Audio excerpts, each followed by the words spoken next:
দুর্দান্ত এবং এই চরিত্রটা করতে হবে, তার জন্য সরবাবের জীবনকে যদি কিছু টাকা দিতে হয় তাই দেবো। আমার ইন্টারভিউর চেয়েও আমার কাছে মনে হয় যে যারা দেখলেন তাদের ইন্টারভিউটা খুব জরুরি। পাল্লা দেওয়ারই কিছু নাই। আমি যদি কখনো বানাই সেটা আমার সিনেমা আমার মতো বানাবো, কিন্তু আসলে বাঁধতে চাই তাকে। আমি অনেককেই বাঁধতে চাই এরকম। সরব আহমেদ জীবনের সঙ্গে আমার এর আগে অনেক কাজ হয়েছে, এবং যতগুলো কাজ হয়েছে নাটকের ক্ষেত্রে সবগুলো কাজই ভীষণ ভালো ছিল।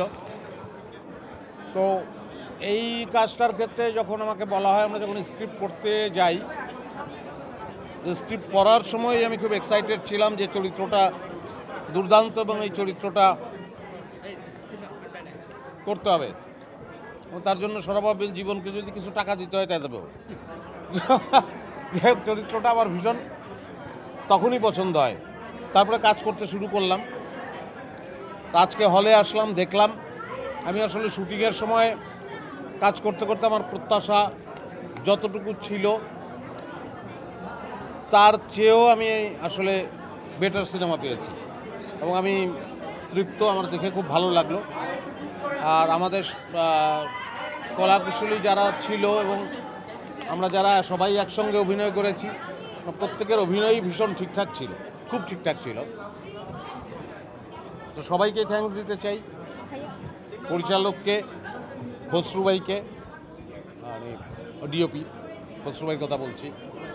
অভিনয় যারা করেছি আমরা, আমি, রৌনক, তারিন, আমাদের অবশ্যই দিনার একটা দুর্দান্ত চরিত্র, এবং সবাই অসাধারণ করেছে। এবং এই সিনেমাটা দেখে অনেকটাই আমাদের সিনেমাই মনে হয়েছে, যে আমরা আমাদের মতো করে এটা রহস্য গল্প, একটা মার্ডার মিস্ট্রি। দর্শক খুব উপভোগ করবে এটা। আজকে হলে দেখে বুঝলাম, যারা দেখলেন তারা সবাই উপভোগ করলেন। আমার ইন্টারভিউর চেয়েও আমার কাছে মনে হয় যে যারা দেখলেন তাদের ইন্টারভিউটা খুব জরুরি। আচ্ছা, এই বিষয়ে আসলে আমার কোনো অভিজ্ঞতাই নেই, প্রথম কথা, যে কি করা উচিত। এবং আর একটা শব্দে আমার আছে যে পাল্লা দেয়া। প্রথম কথা হচ্ছে পাল্লা দেওয়ারই কিছু নাই। আমার কাছে মনে হয় এটা সরব আহমেদ জীবনই ভালো বলতে পারবে, যে তার সিনেমা আমি যদি কখনো বানাই সেটা আমার সিনেমা আমার মতো বানাবো। পাল্লা দেওয়ার কিছু নেই। কোনো সিনেমা দর্শক অনেক দেখলো, পৃথিবীতে এমন অনেক সিনেমাই হয়েছে যে সিনেমা দর্শক অল্প দেখেছে, কিন্তু তারপরে সেই সিনেমা অবিস্মরণীয় হয়ে আছে। কিন্তু আমি আমার দেখে, আপনার দেখে যেহেতু বললেন যে আপনার ভালো লেগেছে, তো আমার মনে হয় যে ভালো লাগবে সবারই। আমার মনে হচ্ছে যে এই সিনেমাগুলো যদি, আমাদের সিনেমাগুলো আমরা দেখতে থাকি, তাইলে আসলে সরব আহমেদ জীবন পরে আরেকটা সিনেমা বানাবে, সেখানে আমি জোর করে ঢুকে যাব অভিনয় করার জন্য। আমি অভিনয়টা করতে চাই, এবং সেই অনুকূল পরিবেশটা চাই। এবং শুধুমাত্র চক্কর না, বাকি যেসব সিনেমা মুক্তি পেয়েছে সকল সিনেমাই দর্শক দেখুক, সেটা আসলে আমি চাই। ও আচ্ছা, সেটা ব্যক্তিগত অনেক কারণেই আছে, সামনেও বাঁধবো। বেঁধে রাখার কারণ হচ্ছে যে সে আসলে এই সিনেমাটা নিয়ে সে অনেক ক্রেজি ছিল, আগেও ছিল, এখনও আছে, এবং তার প্রথম সিনেমা।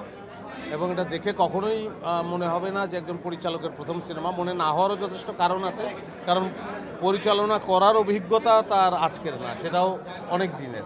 সিনেমা হয়তো প্রথম।